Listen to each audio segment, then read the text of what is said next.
Everyone, hope you guys doing great. Welcome back to my channel.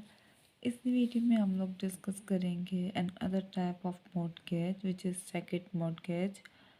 तो second mortgage देखते हैं क्या होता है। With having first mortgage you can apply और receive second mortgage by using property that you have got from first mortgage as a collateral. Okay, very simple. आपने first mortgage भी लिया हुआ है और अब आप लोग सेकंड मॉर्टगेज लेना चाह रहे हो, तो ये सेकंड मॉर्टगेज होता है। आपका फर्स्ट मॉर्टगेज था, ठीक है, एक बैंक के साथ। अब आप लोग सेकंड मॉर्टगेज ले रहे हो, ठीक है, तो ये हमारा सेकंड मॉर्टगेज होगा। लेकिन आपने सेकंड मॉर्टगेज की तरफ कैसे जाना है? Second mortgage, obviously first mortgage लिया आपने, प्रॉपर प्रोसीजर किया और प्रॉपर्टी ले ली, या कोई घर था या कुछ भी था आप लोगों ने ले लिया। अब आपने सेकंड मॉर्टगेज की तरफ कैसे जाना है? आप किसी और बैंक के पास जाएंगे। ये लेट्स से बैंक ए है, ये लेट्स से बैंक बी है। आप बैंक बी के पास गए और उसको आपने बताया कि मैंने ऑलरेडी एक मॉर्टगेज लिया हुआ है, उसकी मतलब मैंने बैंक ए से एक मॉर्टगेज किया हुआ है, उससे मैंने एक प्रॉपर्टी ख़रीदी है और उसकी वैल्यू मेरे पास 1 मिलियन से 1.2 मिलियन डॉलर्स हो चुकी हुई है। मतलब वैल्यू इंक्रीज़ कर गई है, ठीक है, वैल्यू हमारी इंक्रीज़ कर गई है। अब तो आप इसको कहते हो कि मुझे इस प्रॉपर्टी को एज अ कोलैटरल रखते हुए ना मुझे आप और लोन दो। मैंने पहले प्रॉपर्टी खरीदी, अब मैंने इसके ऊपर इन्वेस्टमेंट करके घर बनाना है, ताकि यहाँ कोई प्लाजा बनाना है, कुछ भी करना है। तो इसकी वैल्यू मतलब इसकी ऑब्वियसली वैल्यू बढ़ चुकी हुई है। तो बैंक भी क्या करेगा, वो आपके डॉक्यूमेंट्स चेक करेगा। जब आपने प्रॉपर्टी ख़रीदी होगी वो चेक करेगा उसकी प्राइस क्या थी, अब की मार्केट रेट क्या चल रहा है उस प्रॉपर्टी का, और आपने बैंक ए के टाइम पे जो रिक्वायरमेंट्स फुलफ़िल की थी वो करेगा, और बैंक ए से इन्वेस्टिगेशन करेगा। देन आपको मॉर्टगेज इशू कर देगा।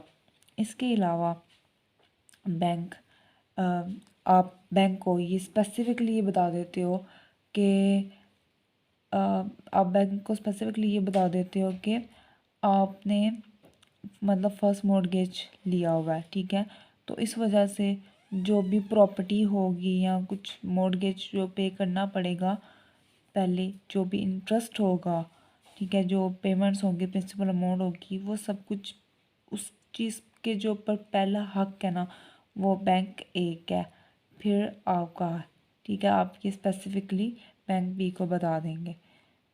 तो बैंक भी जब देख लेगा हाँ वाकई प्रॉपर्टी बढ़ गई है और उसको लग रहा है कि हाँ आपकी सॉरी प्रॉपर्टी की वैल्यू काफ़ी इंक्रीज़ कर गई है, और आप बैंक ए को प्रॉपरली इंस्टॉलमेंट भी देते रहे हैं, अपनी अमोर्टाइजेशन की सारी फुलफ़िल करते रहे हैं, सारी आपने रिक्वायरमेंट्स फुल किया, टाइम पे आपने उनको उनकी अमाउंट वापस की है, तो देन वो आपको मॉर्टगेज सेकंड मॉर्टगेज इशू कर देगा, ठीक है। तो ये सिंपल सा छोटा सा प्रोसेस था सेकंड मॉर्टगेज का, कि फर्स्ट मॉर्टगेज भी लिया हुआ है आपने और आप किसी और बैंक के पास जाते हो और उसको कहते हो कि हमें और मॉर्टगेज चाहिए, ठीक है, इस प्रॉपर्टी के ऊपर जो मैंने फर्स्ट मॉर्टगेज के ऊपर ली थी, क्योंकि इसकी वैल्यू बढ़ गई हुई है, तो इस बढ़ी हुई वैल्यू की बेस पे आप एज अ कोलैटरल आप लोग मुझे सेकंड मॉर्टगेज इशू कर दो। ये एक सिंपल सा प्रोसेस था।